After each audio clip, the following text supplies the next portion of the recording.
A few weeks ago, I was reading a book by Kiyosaki called The Cash Flow Quadrant: Guide to Financial Freedom. There was a small paragraph that caught my attention. In that paragraph, the author mentioned that successful business owners increase their expenses, while successful employees increase their income. At first glance, this didn't make sense to me because I couldn't understand how increasing expenses could be good for a business owner, but increasing income would be bad for an employee. I'll explain the reasons shortly, but first, let me mention that if you've read one of Kiyosaki's books, you probably know that most of them repeat the same information over and over. He tends to give about 80% fat and 20% meat to his readers, meaning 20% new information and the rest is somewhat repetitive. In this video, I'll give you only the meat, packaged in the form of 9 lessons. Lesson 1. Why not to seek employment? Kiyosaki mentions that after numerous attempts to become a millionaire, he finally succeeded but quickly lost everything and ended up on the streets. He was forced to live with friends and had barely enough money for daily expenses. During those tough days, he often questioned himself, asking why he didn't just look for a job. Despite being qualified, both he and his wife, to secure good positions in many companies, Kiyosaki states that he always rejected that idea because he didn't want to position himself on the wrong side of the cash flow quadrant. Most of you probably already know Kiyosaki's cash flow quadrant, but I'll summarize it anyway. According to this quadrant, people are classified into 4 categories based on how they generate income: employees, self-employed individuals, business owners, and investors. The author believes that the worst decision is to be on the left side of the quadrant because from that side, you have to work hard and pay high taxes. Moreover, getting rich on that side is extremely difficult, according to Kiyosaki. That's why he rejected the idea of seeking employment and being on the left side of the quadrant. On the right side, business owners and investors pay very few or almost no taxes because by law, they can spend first and pay taxes on what's left. This is entirely opposite to what happens with employees, as they pay taxes first and live on what remains. Kiyosaki argues that successful entrepreneurs increase their expenses, but successful employees increase their income. As I mentioned at the beginning of the video, this didn't make sense to me initially.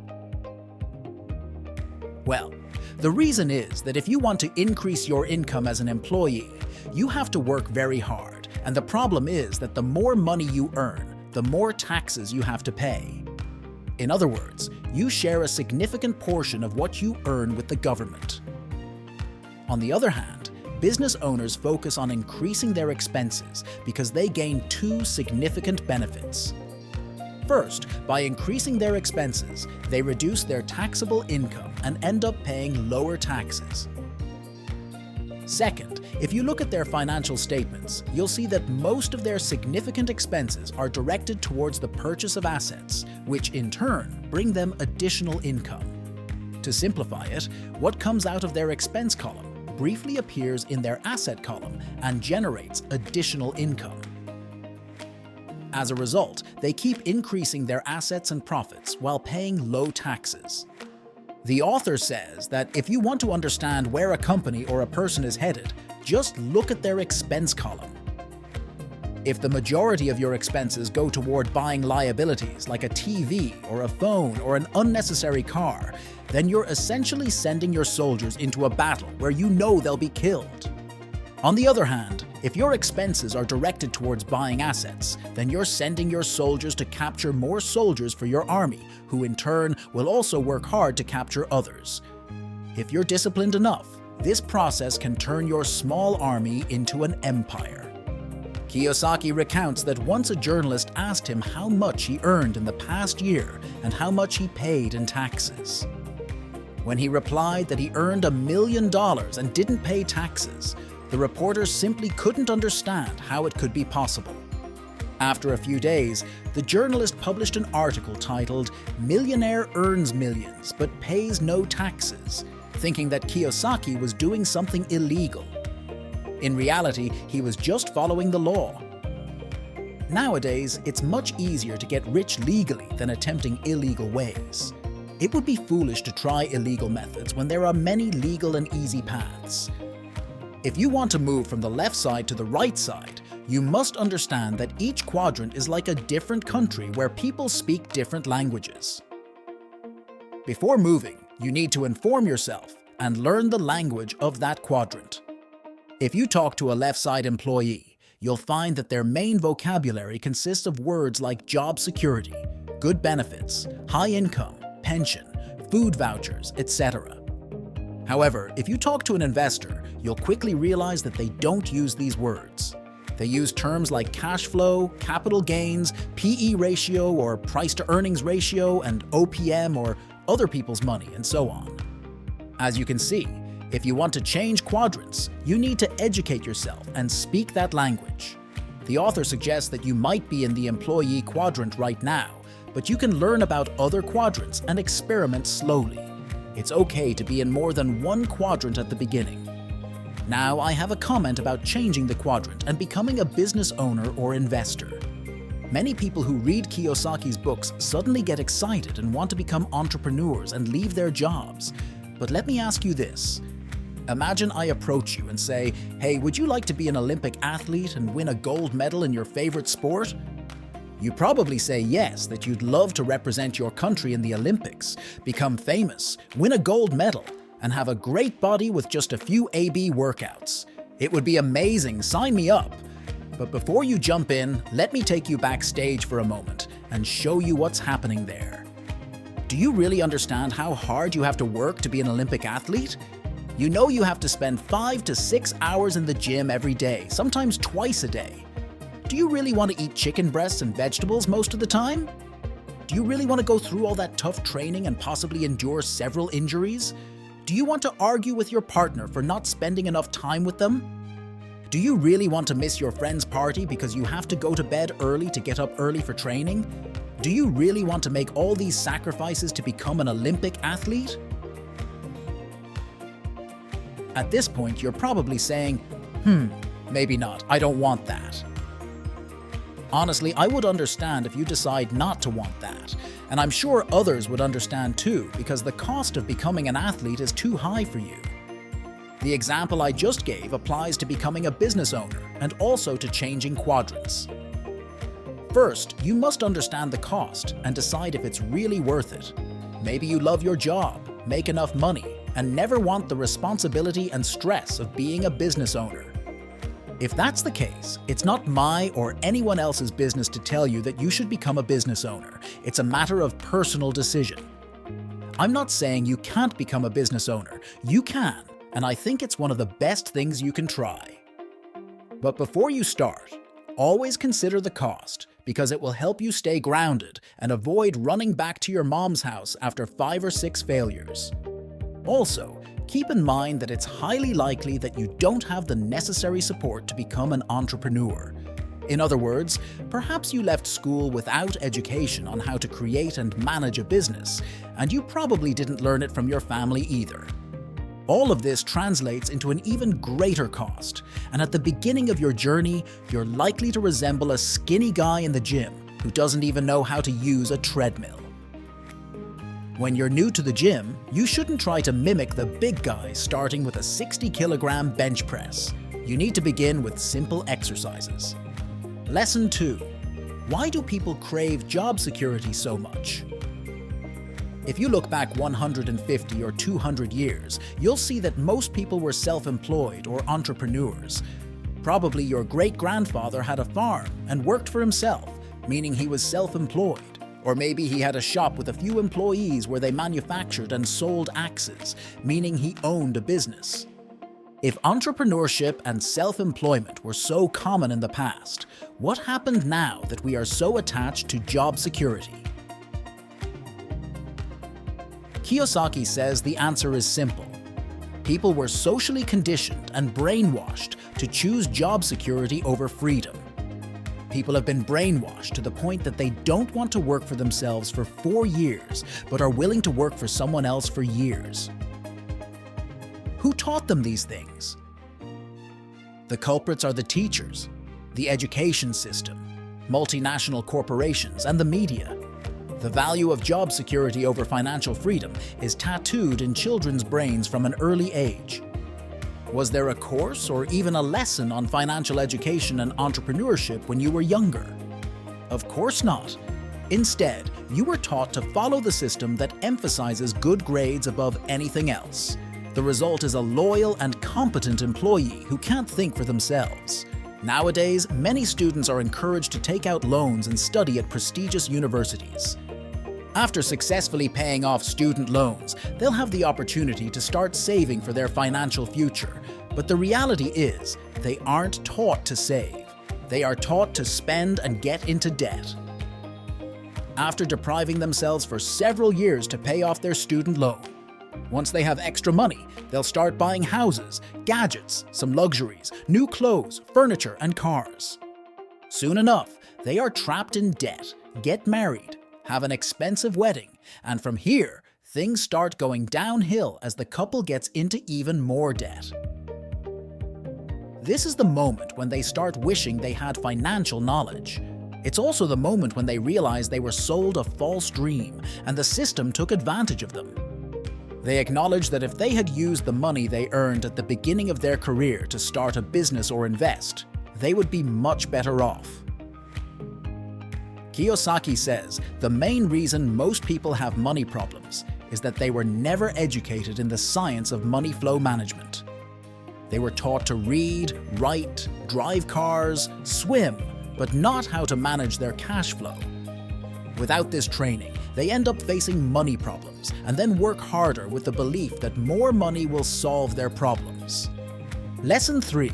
I don't care about your great product. Tell me about your system. Very often, friends approach me, asking me to be part of their new business idea. They usually start passionately talking about their product, emphasizing its uniqueness and how fantastic it is, claiming that no one else has it in the market. After listening for a few minutes, I usually excuse myself politely and reject the idea, because when it comes to creating a business, most of the time, the product is the least important part. The most crucial part is the system and the people with experience in that system. The individuals who usually approach me have never created or managed a business system. The world is full of wonderful products that have never made it to the shelves due to a deficient system. You might be wondering why this person is trying to talk to me about the system and ignoring the product. Let me ask you this: can you cook a better burger than McDonald's? You probably say yes. Most people can make better and more delicious burgers than McDonald's. However, what most people can't do is create a better system than McDonald's. What makes McDonald's successful is not their burger. It's the system that takes the meat from the farm to the city center, where the purchase is inexpensive. Lesson 4. You can't see money with your eyes. Money is seen with the mind. What is apparent and visible at first glance is not crucial when it comes to money. The average person relies 95% on their eyes and only 5% on their mind when investing. If you want to see money, you must train your eyes to be only 5% and train your mind to be the other 95%. If there were piles of money on the street, people would run out and grab as much as they could. This is because their intelligence allows them to easily see and seize what is physically in front of them. Unfortunately, when it comes to financial intelligence, most people have a low IQ. Utilizing the vast virtual amounts of money in the financial system requires a high level of financial intelligence that most people simply do not possess. They have no idea how to go and grab the cash that is right in front of them. The key to starting to see money begins with financial intelligence. For example, if a doctor says, "Your systolic is 120 and diastolic is 80, is that good or bad?" Is that all you need to know about your health?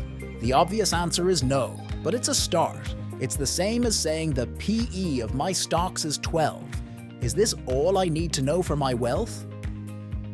Again, the answer is no. but it's a start. Financial intelligence starts with financial literacy, and financial education begins with understanding financial words and numbers. Kiyosaki disagrees with those who say you need money to make money. In his opinion, the ability to make money without money begins with understanding the language of money. If you want to increase your financial intelligence, the author recommends playing the cash flow game. Lesson 5. Seek mentors. A mentor is the person sitting on top of the mountain, enjoying oranges and laughing at you while you walk around scratching your head, wondering how to climb to the mountain's peak. A suitable mentor can save you years by helping you avoid things you shouldn't do in the first place. The author mentions that even Olympic gold medal winning athletes at their peak have mentors, but the average person doesn't even consider having one. Choose your mentors wisely. Make sure they are practicing what they preach. Lesson 6. Recognize the difference between an asset and a liability. When the bank grants you a mortgage to buy a house, the bank tells you that your house is an asset. They are not lying to you, but they are not telling you the whole truth, nor do they tell you who owns that asset. Your house is not your asset, it is an asset of the bank. If you don't believe it, check the bank's balance sheet and see which side it's on and how money flow influences it. Nowadays, there is much confusion about what to call an asset and what not to. In accounting, many things are recorded as assets, but they are not really assets. Kiyosaki has a simple formula to identify if things are assets or not. If the things you buy put money in your pocket, then it's an asset. If not, it's a liability. Now let's do a little test. Let's say you buy 100 shares of XYZ company at $10 each. Is this an asset or a liability? Well, at first glance, it seems like an asset, but the truth is, you'll never know until you sell those shares. What I mean is, let's say you need money and have to sell those 100 shares. If the price per share goes up from $5 to $6 and you sell all your 100 shares, you'll get an additional $100, which means you can now call it an asset. But what if the price drops to $4 per share?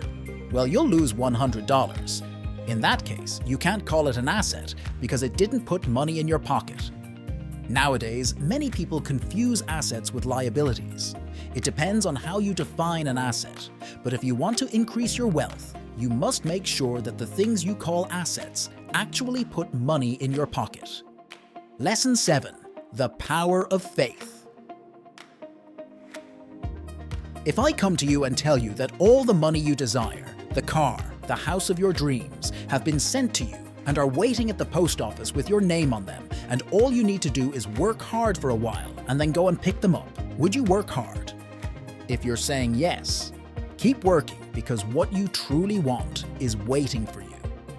You need to have a faith as solid as a rock that what you desire also desires you and is waiting for you. Faith allows you to have things even before you have them physically. Successful people have unwavering faith even when they were homeless and sleeping on the street. They firmly believe that what they want is already at the post office waiting for them. Lesson 8. How to see your future. Do you want me to tell you about your future? Tell me about the 5 people you spend the most time with, and I'll tell you how your future will be. Here's a good exercise. Step 1. Write down the names of the 5 people you associate with the most. Step 2. Draw a cash flow quadrant and place each person's name in the quadrant where they currently belong. Step 3. Check if these people are also moving towards the same quadrant as you, or if they are already in the quadrant you aim for. If not, it's time to make some changes. If you want to soar like eagles, don't flock with ducks. Lesson 9. Be neutral regarding winning or losing. To succeed as an investor or business owner, you must be emotionally neutral when it comes to winning or losing. Winning and losing are just part of the game. The main reason many people struggle financially is not because they lack a good education or aren't hardworking. It's because they fear losing. If the fear of losing stops them, they have already lost. Most people suffer financially because their emotions control their thoughts. We are human beings and we all experience the same emotions. What determines what we have in life is mainly how we handle those emotions. Thank you for reaching the end of this video podcast. Thanks for being part of this community of entrepreneurs. Your comments are highly valued as we strive to continue creating this type of content. Leave your comments about this video, and if you find this content helpful, support us with your like and subscribe to our channel. Until next time.